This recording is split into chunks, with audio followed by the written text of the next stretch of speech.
ఆ వేదము చేత ఆవిష్కరింపబడిన ధర్మం కాబట్టి ఇది సనాతనమైనటువంటి ధర్మము. అంటే దీని పుట్టుక ఎవ్వరికీ తెలియదు. పుట్టుక లేనిది అన్నప్పుడు అంత పరమపవిత్రమైనది కాబట్టి ఇది నశించిపోవడం అన్న మాట కూడా ఉండదు. అక్కడ లేని విషయం గురించి బెంగపెట్టుకోవడం ఏమిటంటే సనాతన ధర్మానికి ఏమైనా ప్రమాదం జరుగుతుందేమో.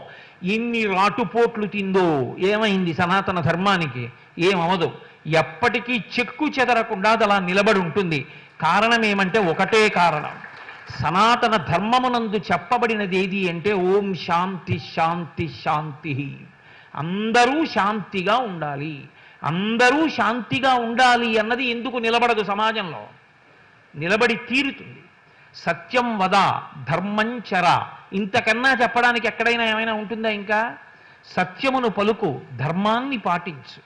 అదే వాంగ్మయము యొక్క సమస్త సారము.